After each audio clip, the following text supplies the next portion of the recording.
વાતાવરણ એવું છે ને કે એની તો વાત જ પૂછવામાં એક નંબર વાતાવરણ આ બાજુ.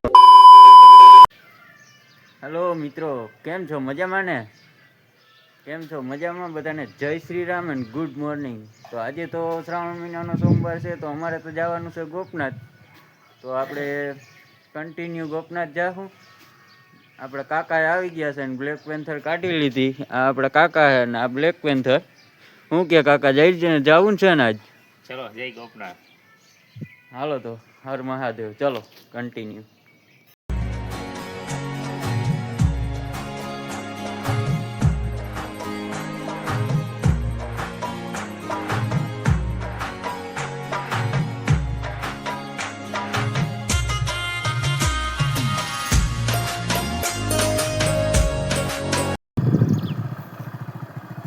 હર મહાદેવ.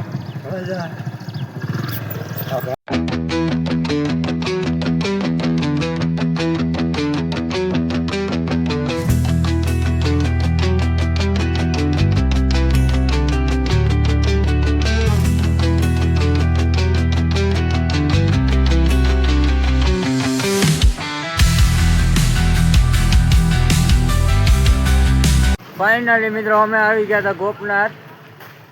તો હવે મંદિરે જવાનું છે, તો ચાલો મંદિરે.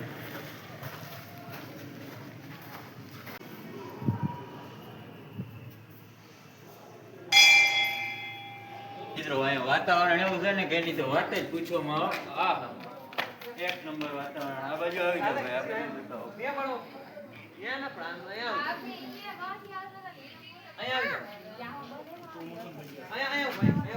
મિત્રો આ બાજુનું તમે વાતાવરણ જોવો, ખાલી એક નંબર વાતાવરણમાં કાંઈ ન ઘટે. આમ જોવો તમને એમ થાય કે ઓહો. નીચે બધું બતાવો. ઓહો મિત્રો, અહીંયા તો એક નંબર મજા આવે. અહીંયા પબ્લિક એટલી છે ને કે એની વાત જ પૂછો. શું કહે ભાઈ આપણે સીમનભાઈ? આવો મહાદેવનું દર્શન કરો. ગોપનાથ મહાદેવે.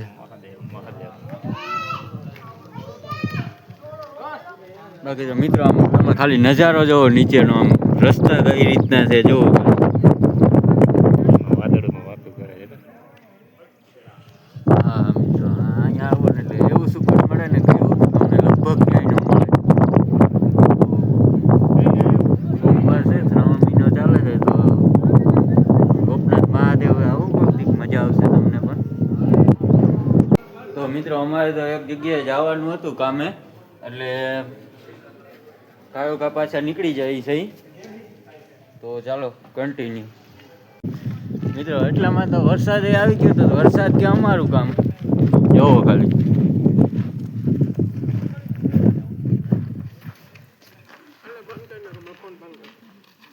હા, આપણા મિત્ર આવી ગયા હતા. ફાઇનલી મિત્રો અમે નીકળી ગયા હતા ને વરસાદ આવી ગયો હતો. તો હવે પૂગીએ ના પૂગીએ રસ્તામાં જોઈએ આપણે. ઓકે કાકા, આવશે વરસાદ? નહીં આવે. આવે એવી જ માગણી કરો, પણ આવી એમ કહો ને.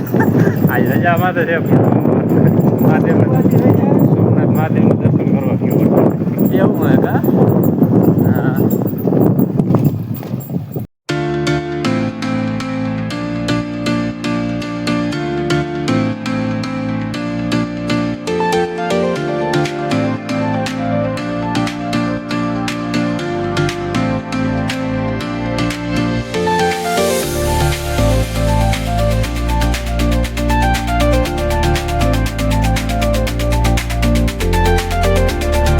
અમે આવી ગયા હતા ફોઈના ઘરે ને અમારે હતું કામ હજી લાદીનું બાકી.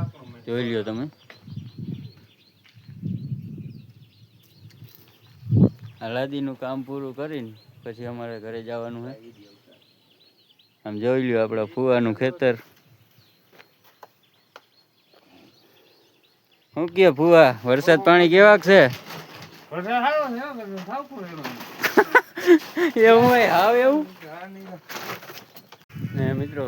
લાદી ચોટાડવાનું ચાલુ કરી દીધું હતું, પણ વરસાદ આવી ગયો તો ભેગો. જોઈ લ્યો. એટલે પછી જોઈ લ્યો તમે લાદી કેમ ચોટાડે જોઈ લો. આ એકમાં તો કાલ ચોટાડી દીધી. કેવીક જોઈતી કોમેન્ટમાં કહી દેજો બધાય. હા હા હા, શું કે કાકા લાદી હાલે ને ચોટાડવાની?